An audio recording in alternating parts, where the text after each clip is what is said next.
గుంటూరు జిల్లా ఫిరంగిపురం మండలం పోనుగుపాడు వద్ద భారీ ప్రమాదం జరిగింది. రాజస్థాన్ కు చెందిన ఒక ప్రైవేట్ ట్రావెల్స్ బస్సు రోడ్డు ప్రమాదానికి గురైంది.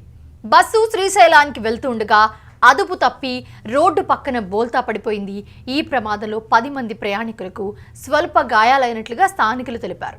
స్థానికుల సమాచారం మేరకు ఘటనా స్థలానికి చేరుకున్న పోలీసులు బస్సులో ఇరుక్కున్న ప్రయాణికులను బయటకు తీశారు. ప్రస్తుతం విజువల్స్ లో చూస్తూ ఉన్నాము. రాజస్థాన్ కి చెందిన ప్రైవేట్ ట్రావెల్స్ బస్సు ఫిరంగిపురం మండలం పోనుగుపాడు వద్ద అదుపు తప్పి రోడ్డు దిగువకు దూసుకెళ్లి బోల్తా పడింది. గాయపడ్డ వారంతా రాజస్థాన్ కు చెందిన వారని సమాచారం.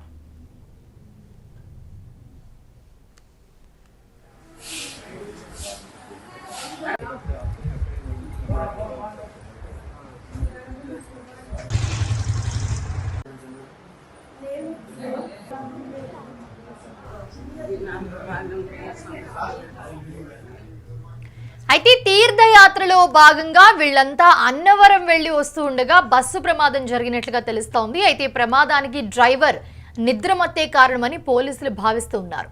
ఈ ప్రమాద సమయంలో బస్సులో సుమారు 50 మంది ప్రయాణికులు ఉన్నట్లుగా తెలిపారు. సమాచారం అందిన వెంటనే సంఘటనా స్థలానికి చేరుకుని ప్రయాణికులను రక్షించినట్లుగా పేర్కొన్నారు. అనంతరం గాయపడిన వారిని చికిత్స కోసం నరసరావుపేట ప్రభుత్వ హాస్పిటల్కి తరలించినట్లుగా పోలీసులు వివరించారు. ప్రమాదంలో ఎలాంటి ప్రాణ నష్టం జరగకపోవడంతో అధికారులు స్థానికులు ఊపిరి పీల్చుకున్నారు.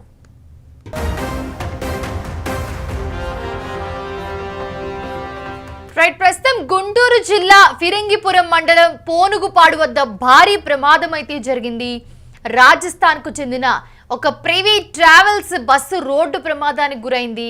బస్సు శ్రీశైలానికి వెళ్తూ ఉండగా అదుపు తప్పి రోడ్డు పక్కన బోల్తా పడిపోయింది. ఈ ప్రమాదంలో 10 మంది ప్రయాణికులకు స్వల్ప గాయాలైనట్లుగా స్థానికులు తెలిపారు. స్థానికుల సమాచారం మేరకు ఘటనా స్థలానికి చేరుకున్న పోలీసులు బస్సులో ఇరుక్కున్న ప్రయాణికులను బయటకు తీశారు.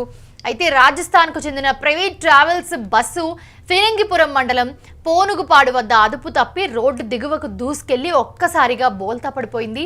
గాయపడ్డ వారంతా కూడా రాజస్థాన్ కు చెందిన వారుగా సమాచారం అందుతోంది. అయితే తీర్థయాత్రలో భాగంగా వీళ్ళంతా అన్నవరం వెళ్లి వస్తూ ఉండగా బస్సు ప్రమాదం జరిగినట్లుగా తెలుస్తోంది.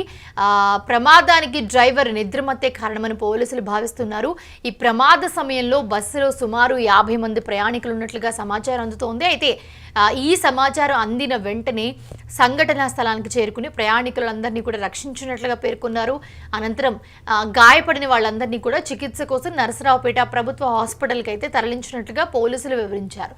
ప్రమాదంలో ఎలాంటి ప్రాణ నష్టం జరగకపోవడంతో అధికారులు స్థానికులు ఊపిరి పీల్చుకున్నారు.